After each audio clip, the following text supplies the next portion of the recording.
step on the line anymore wearing a bulletproof vest if he don't have to, and if that's not his desire.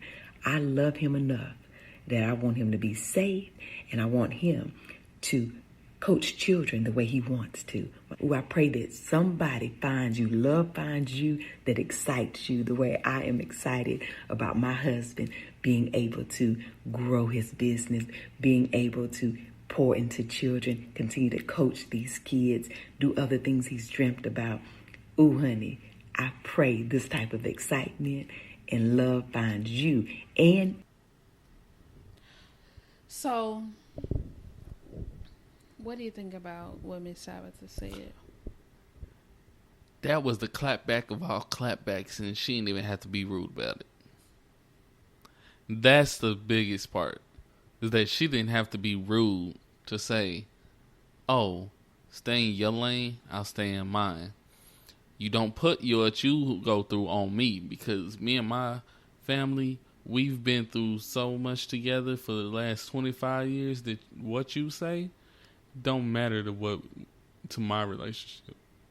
And so, to be honest, I like the clapback. I love it, actually. What about you? Well, I miss Tabitha Brown. The thing is, for me, is that I'm glad that she recognized that Miss Wendy was speaking from a place of hurt and pain. And I like that she stated that, not knowing the situation in a genuine place. Because she's saying, yes, it seems as if we're going through the same situation in that, my husband is being retired. That is the same. However, what's different is that, number one, God is number one. Number two, we made this agreement prior to, because originally, if we listen to the clip, she was just supposed to go to LA for 5 years. And from the 5 years, she's like, okay, I'm going to make it. Then from there, then you'll be able to do yours and that your dream. And that was the agreement. But what ended up happening, as you know, everything's in God's timing. It ended up taking 15 years instead of 5.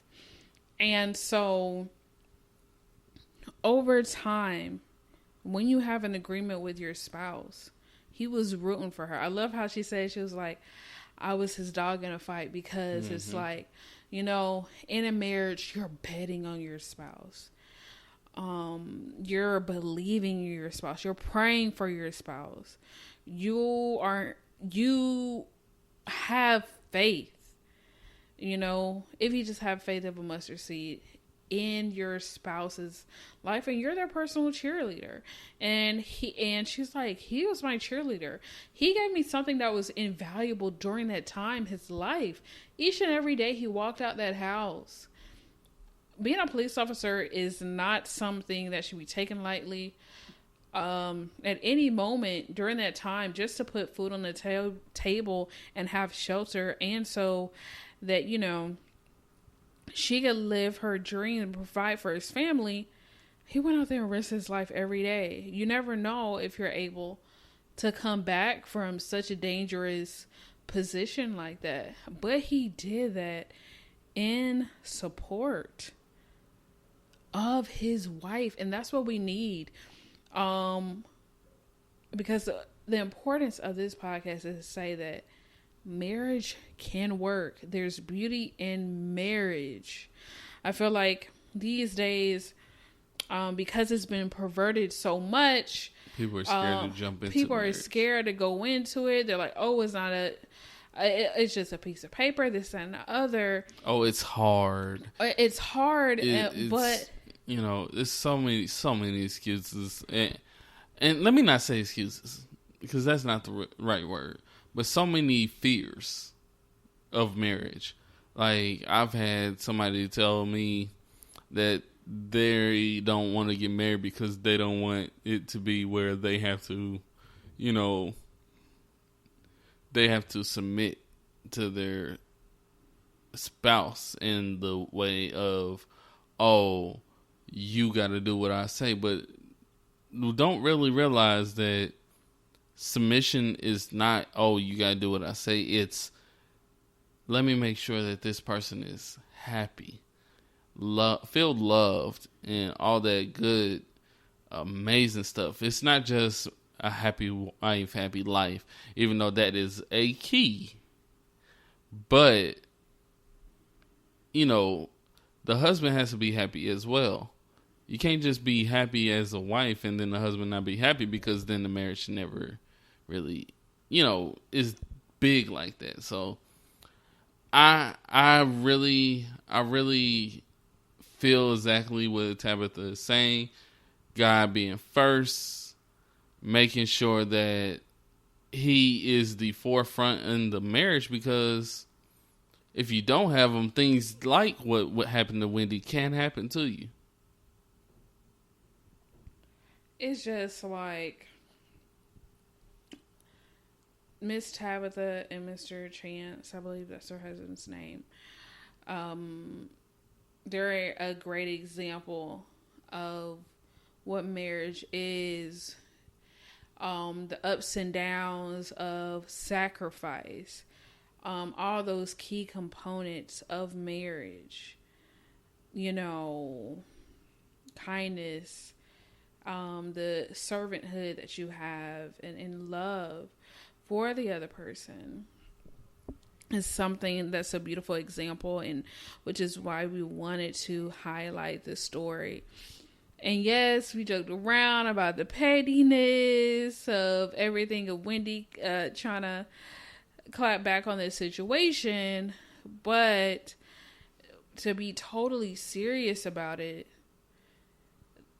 Miss Tabitha Brown and her husband are a beautiful example of being committed to each other and supporting each other's in God's purpose for your life. Because at the end of the day, your marriage is a ministry, and when you are working together, praying for each other, you know, being the sounding board for ideas, this and the other, you know, working jobs you don't want to work, waking up hours you don't want to wake up for the other person, for the dream.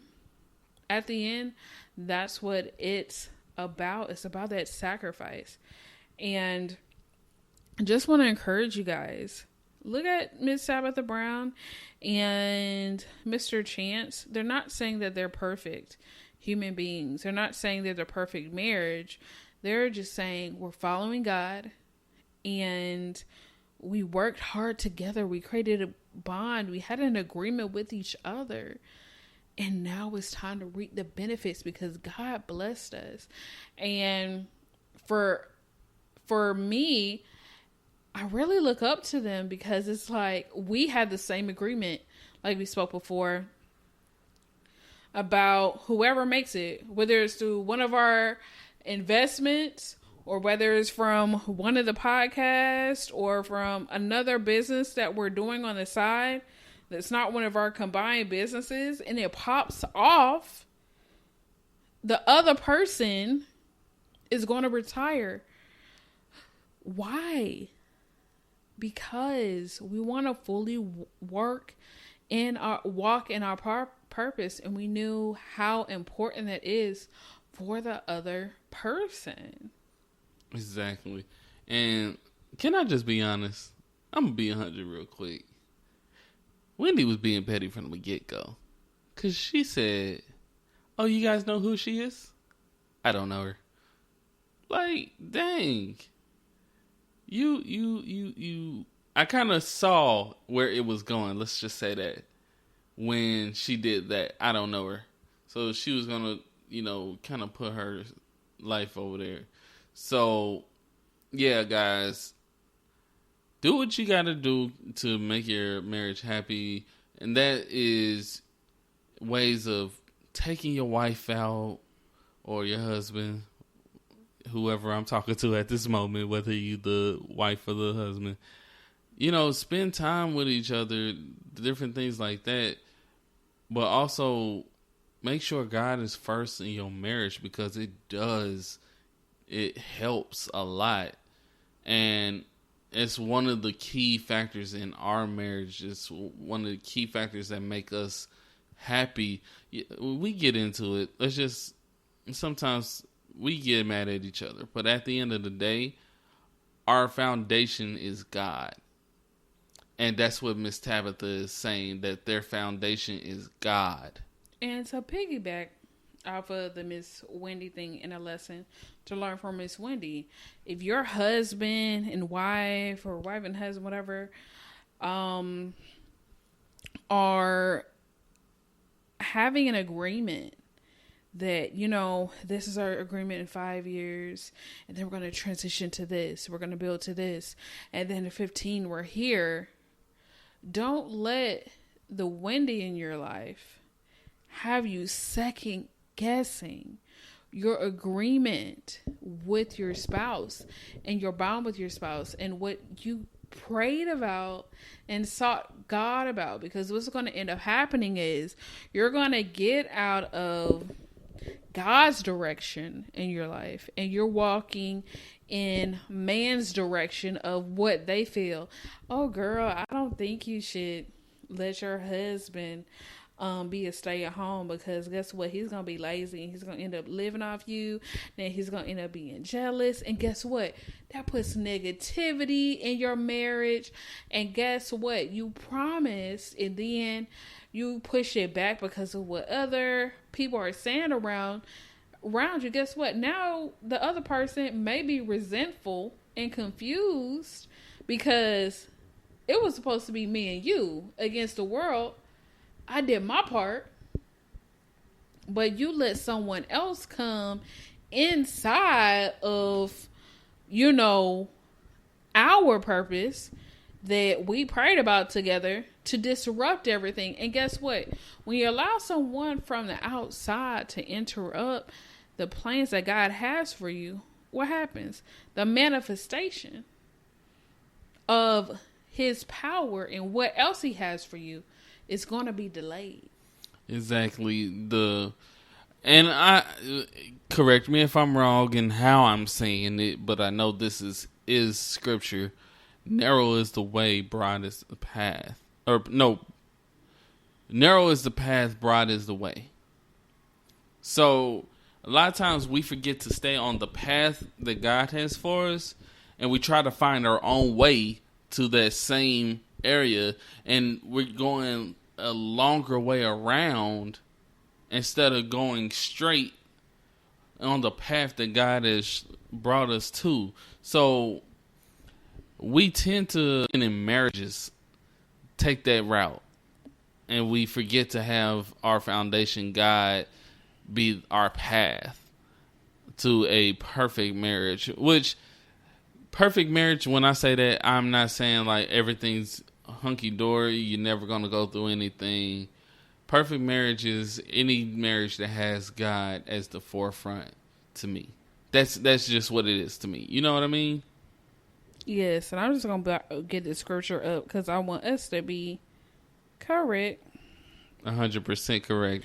So it says on Matthew 7:13-4, enter through the narrow gate, for wide is the gate, and broad is the road that leads to destruction, and many enter through it. But small is the gate, and narrow is the road that leads to life, and only a few find it. So, in a way, I said it right. In a way, I think I said the King James. What version was that? A New International Version. Yeah, I think I was saying the King James Version. No, I think like you were kind of cutting it too. Yeah, the King James, and you're like cutting it in. That was Matthew what? 7:13-14. So basically. Oh wait. Let me say it.